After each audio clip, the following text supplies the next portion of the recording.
আজি এখন সংবাদমেল আয়োজন কৰিছোঁ, বিশেষকৈ যোৱাকালিৰ বাক্সাত হোৱা ঘটনাটো আৰু জুবিন গাৰ্গ সম্পৰ্কে যি বিগত যোৱা সময়ছোৱাত আইনী প্ৰক্ৰিয়া চলিছে বা যি ধৰণৰ অনুসন্ধান চলিছে সেই ওপৰত। আৰু এই সংবাদমেলত মোৰ লগত আছে আমাৰ দলৰ সাধাৰণ সম্পাদক চিন্ময় বৰা ডাঙৰীয়া। প্ৰথম কথা হৈছে যে যোৱাকালি আপোনালোকে দেখিছিল যে বাক্সালৈকে যিগৰাকী অভিযুক্ত যাক এতিয়ালৈকে গ্ৰেপ্তাৰ কৰা হৈছে তেখেতসকলক বাক্সাৰ এখন নতুনকৈ নিৰ্মিত জেললৈকে লৈ যোৱা হৈছে। জেললৈ লৈ যোৱাৰ পিছত যি এটা অনাকাংক্ষিত ঘটনা হ'ল, আৰু এই ঘটনাটোত আমি বিভিন্ন সংবাদমেল বা প্ৰিণ্ট ইলেক্ট্ৰনিক মিডিয়াত আমি দেখিছোঁ যে এগৰাকী তাৰে আৰক্ষী উপ অধীক্ষক, এডিশ্যনেল SP, অতিৰিক্ত আৰক্ষী অধীক্ষক গীতাৰ্থ দেৱ শৰ্মা, তেওঁ যি ধৰণে সাধাৰণ জনগণৰ ওপৰত লাঠিৰে জঁপিয়াই পৰিছিল, তাৰ ফলত আচলতে গাঁওবাসী সেই অঞ্চলৰ ৰাইজ উত্তেজিত হৈছিল। উত্তেজিত হোৱাৰ পৰৱৰ্তী সময়ত এনেকুৱা কেইবাটাও অপ্ৰীতিকৰ ঘটনা হ'ল। স্বাভাৱিকতে যিসকল আৰক্ষী ইয়াৰ পৰা আঘাতপ্ৰাপ্ত হৈছে, আমি দুখ প্ৰকাশ কৰিছোঁ। এনেকুৱা ঘটনা হোৱাটো উচিত নহয়। সকলোৱে আমি ন্যায় ব্যৱস্থাৰ ওপৰত আস্থা ৰাখিব লাগে। কিন্তু একে সময়তে আৰক্ষী এই গীতাৰ্থ দেৱ শৰ্মা বোলা আৰক্ষীগৰাকীয়ে, অতিৰিক্ত অধীক্ষকগৰাকীয়ে যি ধৰণে লাঠি লৈ লাঠি চাৰ্জ কৰি সাধাৰণ গাঁওবাসীৰ ওচৰত জঁপিয়াই পৰিলে, তেওঁলোকে এটা কথা অসম আৰক্ষীয়ে আজি উত্তৰ দিব লাগিব অসমৰ জনগণক, যে তেওঁলোকে কিয় পানী বোমা ব্যৱহাৰ নকৰিলে, তেওঁলোকে কিয় গেছ ব্যৱহাৰ নকৰিলে। তেওঁলোকে প্ৰথমে এটা আলোচনা প্ৰক্ৰিয়া, তাতে যে আৰক্ষী থাকিল, আজি তেওঁলোকে অসম চৰকাৰ আৰু আৰক্ষী প্ৰশাসন সকলোৱে এটা কথা বুজি নাপালে নেকি, যে আজি গুৱাহাটীত যিকেইগৰাকী অভিযুক্ত আছিল, এই অভিযুক্ত কেইগৰাকীৰ মূলতঃ চামকানু মহন্ত গৰাকী ব্যক্তিগৰাকী আৰু আন বহুতৰে বিভিন্ন সময়ত আপোনালোকে দেখিছে যে অসমৰ মুখ্যমন্ত্ৰী হিমন্ত বিশ্ব শৰ্মাৰ লগত বিভিন্ন ফটো হয়। মুখ্যমন্ত্ৰীয়ে কৈছে যে বহুতৰ লগতে ফটো আছে চামকানু মহন্ত, হয়, চামকানু মহন্তই বহুতৰ লগত নিজে ফটো উঠে। কিন্তু যে তেওঁৰ ঘৰত মুখ্যমন্ত্ৰীৰ পত্নীৰ লগত ফটো, মুখ্যমন্ত্ৰীৰ লগত ফটো, বিজেপি চৰকাৰৰ বিয়াগু মন্ত্ৰীসকলৰ লগত ফটো, আৰক্ষী অসমৰ যি বিয়াগুম শীৰ্ষ আৰক্ষীৰ লগত একেলগে পাকঘৰত ভাত খাই থকা ফটো। তাৰপিছত অসমৰ সাধাৰণ জনগণে কি ভাবিছে, যে এই গোটেই বস্তুটো সকলো মিলি আছে, যে অভিযুক্ত আৰু এই অসম চৰকাৰ আৰু যি নৰ্থ ইষ্ট ফেষ্টিভেল, এই গোটেই বস্তুটো এটা নেক্সাছ। এই নেক্সাছটোৰ কাৰণে আচলতে অসমৰ সাধাৰণ জনগণক কোভিত হৈ আছে। আৰু যে মুখ্যমন্ত্ৰীয়ে কৈছে যে চামকানু মহন্তই ফটো উঠিব পাৰে, মোৰ লগত বহুতেই ফটো উঠে, কিন্তু মুখ্যমন্ত্ৰীৰ অনুমতি অবিহনে মুখ্যমন্ত্ৰীয়ে লৈ গৈ, এলাবেচা মানুহ নহয়, RSSৰ মূল শীৰ্ষ যিগৰাকী ব্যক্তি মোহন ভাগৱতৰ লগত আজি চামকানু মহন্তক একেলগে লগ লগাই দিয়া ব্যক্তিগৰাকী মুখ্যমন্ত্ৰী। তাৰে এইখন ফটো ইতিমধ্যে সামাজিক মাধ্যমত ভাইৰেল হৈছে। আপোনালোকে দেখিছে যে এখেত RSSৰ মূল যিগৰাকী শীৰ্ষ নেতা মোহন ভাগৱত, আৰু এয়া চামকানু মহন্ত, আৰু এই হিমন্ত বিশ্ব শৰ্মাই মোহন ভাগৱতক, তেখেতক চামকানু মহন্তক লগ লগাই দিয়াৰ কাৰণ কি হ'ব পাৰে? চামকানু মহন্ত অসমৰ কোনটো প্ৰশাসনিক পদবীত তেওঁ অধিষ্ঠিত হৈ আছে, নে তেওঁ ৰাজনৈতিক নেতা? আজি কি কাৰণত লগ লগাই দিয়া হৈছে? ইয়াৰ পৰা এটা কথা স্পষ্ট, যে চামকানু মহন্তৰ লগত শীৰ্ষ আৰক্ষীৰ পৰা আৰম্ভ কৰি RSSৰ শীৰ্ষ নেতৃবৃন্দৰ পৰা আৰম্ভ কৰি মুখ্যমন্ত্ৰীৰ পত্নী, অসমৰ কেইবাজনো মন্ত্ৰীৰ লগত যি নেক্সাছ, আৰু সেই কথা স্পষ্ট হৈ গৈছে। আগন্তুক দিনত যেতিয়া আপুনি চাব, যদি নিৰপেক্ষভাৱে অৰ্থনৈতিক লেনদেনৰো যদি তদন্ত হয়, তেতিয়াহ'লে স্পষ্ট হ'ব মুখ্যমন্ত্ৰীৰ নিৰ্দেশত অসমৰ কোনটো বিভাগে টকা ধন মোকলাই দিছিল। এইটো কথা স্পষ্ট। ইতিমধ্যে আমাৰ সভাপতিয়ে বাৰম্বাৰ এটা কথা কৈছে, যে মুখ্যমন্ত্ৰীয়ে স্পষ্ট কৰক যে মুখ্যমন্ত্ৰীৰ পত্নীৰ এই নৰ্থ ইষ্ট ফেষ্টিভেলৰ লগত কি যোগাযোগ আছে। গোল্ডেন থ্ৰেড বুলি এটা যিটো কোম্পানী মুখ্যমন্ত্ৰীৰ পত্নীৰ, সেই কোম্পানীৰ লগত কি সম্পৰ্ক আছে সেয়া কথা স্পষ্ট কৰক। নিৰপেক্ষ তদন্ত এইকাৰণে আমি দাবী কৰিছোঁ। আৰু এটা কথা মনত ৰাখিব যে আজি আৰক্ষী অসম চৰকাৰে এটা কথা বুজি নাপালে যে কালি আৰক্ষী বাহিনী লৈ যোৱাৰ পিছত আৰক্ষীৰ জৰিয়তে সাধাৰণ গঞা ৰাইজক যে বল প্ৰয়োগ কৰা হ'ল, তাৰ আগতে তাত জেনেৰেল এডমিনিষ্ট্ৰেশ্যনৰ সাধাৰণ প্ৰশাসনৰ ব্যক্তি কিয় নগ'ল, DC মেজিষ্ট্ৰেট কিয় নগ'ল, সাধাৰণ জনগণৰ লগত কথা কিয় নাপাতিলে, ক্ষোভবোৰ প্ৰশমিত কৰিবলৈ কিয় চেষ্টা নকৰিলে। আজি এই সাধাৰণ জনগণ যে বাক্সাৰ যি ৰাইজ, এই ৰাইজবিলাক যে ক্ষোভিত হৈ ৰাজপথলৈ ওলাই আহিছে, এই ক্ষোভৰ কাৰণ কিন্তু একমাত্ৰ এই কয়দীগৰাকীক জেললৈ লৈ যোৱা নহয়, এই যিটো তেওঁলোকৰ উঠা বহা নেক্সাছ, তেওঁলোকৰ আস্থা হেৰুৱাই পেলাইছে এই তদন্তৰ প্ৰতি। এই তদন্তৰ প্ৰতি আস্থা হেৰুৱাই পৰিছে যেতিয়াই চকীদাৰ, যেতিয়া থানেদাৰ আৰু চকীদাৰে অনুসন্ধান কৰিব আৰু তেওঁলোকে যেতিয়া চুৰ হ'ব, তেতিয়াহ'লে সেই অনুসন্ধান কি হ'ব অসমৰ সাধাৰণ জনগণে বুজি পায়। আৰু সেইকাৰণেই তেওঁলোকৰ যি ক্ষোভ, সেই ক্ষোভক চৰকাৰে বুজিব নোৱাৰিলে, সেইকাৰণে ডিষ্ট্ৰিক্ট এডমিনিষ্ট্ৰেশ্যনক আমি তাতে নেদেখিলোঁ অনুপস্থিত।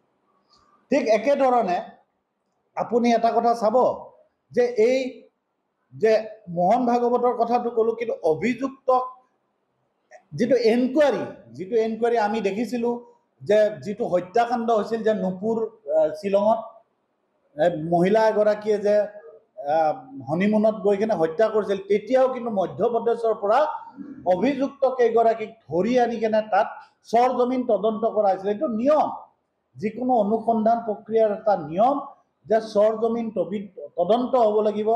অভিযুক্ত কেইগৰাকীক ছিংগাপুৰলৈ লৈ যাব লাগিব, লৈ গৈ তাতে য'ত ঘটনাটো জুবিন গাৰ্গৰ ঘটনাটো সংঘটিত হৈছিল, যে এটা অনাকাংক্ষিক দুৰ্ভাগ্যজনক যিটো ঘটনা হৈছিল, সেই ঘটনাটো য'ত হৈছিল তাতে আজি অসম আৰক্ষীয়ে অভিযুক্তক লৈ যোৱাৰ ক্ষেত্ৰত অপাৰগতা প্ৰকাশ কৰিছে। তেওঁলোকে লৈ যাব পৰা নাই, অসম চৰকাৰে এই ক্ষেত্ৰত বিফল হৈছে। তেওঁলোকে বাৰম্বাৰ সাংবাদিকে সুধিলে, আপোনালোকে সুধিলে কয় এই ক্ষেত্ৰত আলোচনা চলি আছে।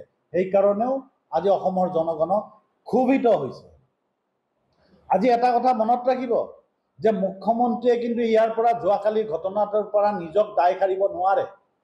কাৰণ মুখ্যমন্ত্ৰীয়ে যেতিয়া প্ৰথম 27 ছেপ্টেম্বৰ তাৰিখে কৈছিল যে এয়া হত্যাকাণ্ড, এয়া হত্যা, জুবিন গাৰ্গৰ হত্যা হৈছে বুলি যেতিয়া তেওঁ কৈছিল, তাৰ পিছত আজি মুখ্যমন্ত্ৰীয়ে অনুসন্ধান কৰাৰ পিছত কৈছে যে জুবিন গাৰ্গৰ জাষ্টিছ আৰু ন্যায় বিচৰাৰ কি যুক্তি আছে, যেতিয়াই ন্যায় প্ৰক্ৰিয়া চলি আছে। যদি ন্যায় প্ৰক্ৰিয়া চলি আছে, ন্যায় প্ৰক্ৰিয়াত জুবিন গাৰ্গৰ স্বাভাৱিক মৃত্যু হৈছিল নে অস্বাভাৱিক মৃত্যু হৈছিল নে হত্যাকাণ্ড আছিল, সেই কথাটো মানে আজি তদন্তৰ পিছতহে ওলাব। মুখ্যমন্ত্ৰীয়ে যেতিয়াই এই হত্যাকাণ্ড বুলি ঘোষণা কৰি দিছে, কৰি দিয়াৰ পিছত আজি মুখ্যমন্ত্ৰীয়ে কেনেকৈ গম পালে সেই কথাটো ৰাজহুৱা কৰিব লাগিব। আৰু মুখ্যমন্ত্ৰীয়ে যেতিয়া হত্যাকাণ্ড বুলি কৈছে, তেতিয়াহ'লে গুৱাহাটীৰ পৰা যি কেইগৰাকী জুবিন গাৰ্গৰ লগত গৈছিল, যি কেইগৰাকী গ্ৰেপ্তাৰ কৰা হৈছে, এতিয়ালৈকে তেওঁলোকক ৰাজআতিথ্য কিয় দিয়া হৈছে? যোৱাকালি আপোনালোকে দেখিছে যে পাণবজাৰত কেনেকৈ তেওঁলোকক গাড়ী ৰখাই কেনেকৈ খাদ্য যোগান ধৰা হৈছিল, সেয়া আপোনালোকৰ ইলেক্ট্ৰনিক মিডিয়াত ওলাইছে স্পষ্ট। আৰু মুখ্যমন্ত্ৰীয়ে আজি সেইকাৰণে অসমৰ জনগণৰ সাধাৰণ গঞা ৰাইজে ক্ষোভিত হৈছে যে যদি এইটো হত্যাকাণ্ড, জুবিন গাৰ্গৰ হত্যা হৈছে, তেতিয়াহ'লে চৰকাৰে আজিলৈকে অভিযুক্তক কিয় ছিংগাপুৰলৈ লৈ গৈ তদন্ত আৰম্ভ কৰা নাই? অৰ্থাৎ তেওঁলোকক আইনৰ সুৰুঙাৰে মোকলাই কৰাই দিয়াৰ যি নেক্সাছ, যে আজি তেওঁ শীৰ্ষ আৰক্ষী বিষয়াৰ পৰা, মন্ত্ৰীৰ পৰা, মুখ্যমন্ত্ৰীৰ পত্নীৰ পৰা, মুখ্যমন্ত্ৰী স্বয়ং মুখ্যমন্ত্ৰীৰ পৰা আৰু ভাৰতবৰ্ষৰ RSSৰ মুখ্য মোহন ভাগৱতৰ লগত যি তেওঁলোকৰ নেক্সাছ, এই অভিযুক্তৰ নেক্সাছ, তাৰে কাৰণে বাট মুকলি কৰি দিবৰ কাৰণে মুখ্যমন্ত্ৰীয়ে এই ঘটনাটো, এই অপ্ৰীতিকৰ ঘটনাটো কৰি আজি মুখ্যমন্ত্ৰীয়ে তৃতীয় পক্ষৰ হাত থকা বুলি কৈছে। আজি মুখ্যমন্ত্ৰীয়ে একে সময়তে কিন্তু জুবিন গাৰ্গৰ অনুৰাগীক, ফেনসকলকো অপমান কৰিছে। ফেনসকলক কোনোবাই উত্তেজিত কৰা বুলি কৈছে। আজি সুদীৰ্ঘদিন যি জুবিন গাৰ্গৰ যি অনুৰাগী, এই অনুৰাগীয়ে ন্যায় বিচাৰিছে।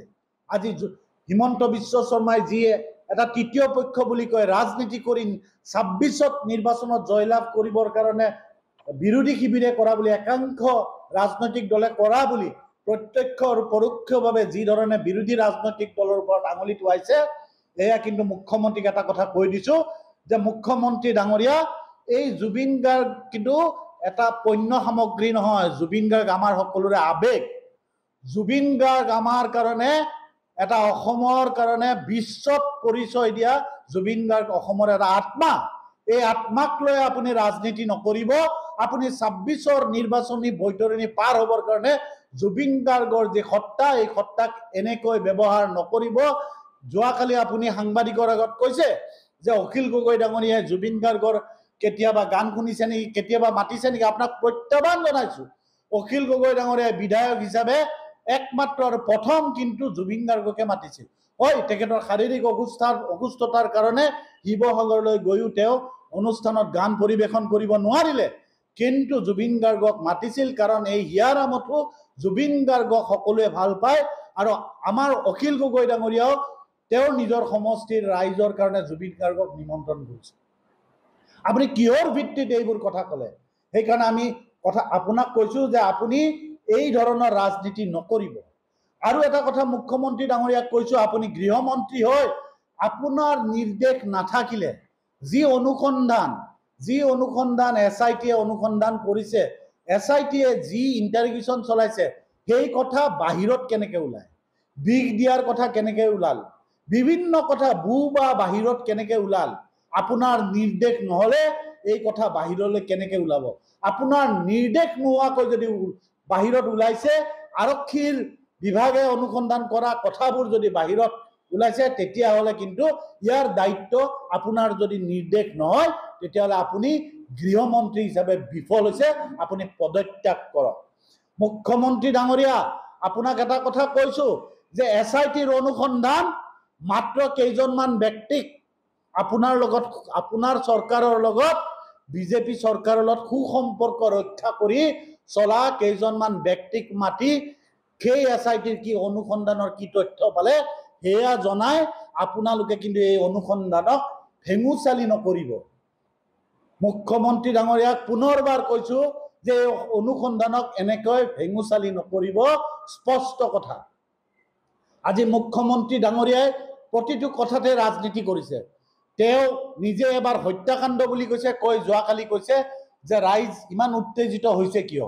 এইটো ভাল কথা হোৱা নাই। হয়, আমিও কৈছোঁ এইটো ভাল কথা হোৱা নাই, কিন্তু আজি হত্যাকাণ্ড বুলি কয়, অনুসন্ধান চলি থকাৰ আগতে আপুনি হত্যা হোৱা বুলি কয়, জুবিন গাৰ্গৰ হত্যা হোৱা বুলি কয়। আজি আচলতে আপুনি ৰাইজক উত্তেজিত কৰাৰ দায়িত্ব আপুনি ল'ব লাগিব। আজি অসমখনক অস্থিৰ কৰিব বিচাৰিছে আজি আচলতে আপুনি মুখ্যমন্ত্ৰী ডাঙৰীয়া। সেইকাৰণে আপোনাক প্ৰত্যাহ্বান জনাইছোঁ যাতে আগন্তুক দিনত এনেকুৱা কথা আপুনি ভুলতো ক'বলৈ সাহস নকৰে আৰু আপুনি নিজৰ বিফলতা ঢাকিবৰ কাৰণে কেতিয়াও তৃতীয় পক্ষ জুবিন গাৰ্গৰ অনুৰাগী আৰু বিৰোধী ৰাজনৈতিক দলৰ ওপৰত ঠেলি নিদিব। আমি কিন্তু ৰাইজৰ দলৰ ফালৰ পৰা এটা কথা স্পষ্ট কৰি দিছোঁ যে জুবিন গাৰ্গে অসমৰ বিগত সময়ছোৱাত প্ৰায় 4টা দশকত অসমৰ যি থলুৱা জনগোষ্ঠীয় সকলোকে এটা তেওঁৰ গানৰ জৰিয়তে যেনেকৈ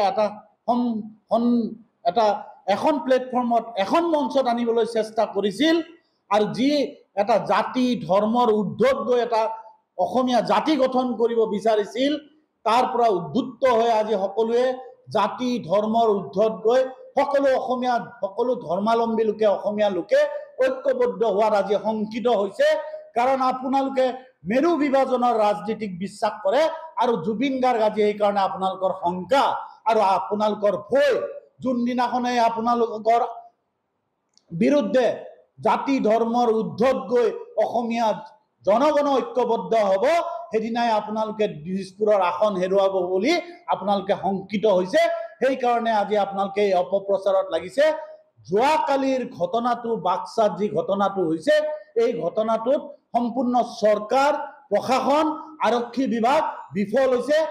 অনতি পলমে যি অতিৰিক্ত আৰক্ষী বিষয়া যিগৰাকীয়ে কন্দুৱা গেছ আৰু জল বোমা ব্যৱহাৰ নকৰি লাঠি চাৰ্জ কৰিবলৈ নিৰ্দেশ দি নিজে আগত গৈ লাঠি চাৰ্জ কৰিছিল তেওঁক বৰখাস্ত কৰক আৰু নিৰপেক্ষ তদন্ত কৰক আৰু অসমৰ জনগণক জুবিন গাৰ্গৰ যি এই মানে আমাৰ মাজৰ পৰা হেৰুৱাই গ'ল এই জুবিন গাৰ্গৰ স্বাভাৱিক মৃত্যু আছিল নে হত্যাকাণ্ড আছিল এয়া নিৰপেক্ষভাৱে কোনো ৰাজনীতি নকৰাকৈ আপোনালোকে ৰাইজৰ মাজত অতি সোনকালে দোষী সাব্যস্ত কৰি উলিয়াই আনক ধন্যবাদ আপোনালোকৰ কিবা প্ৰশ্ন আছে যদি সুধিব পাৰে নাই ন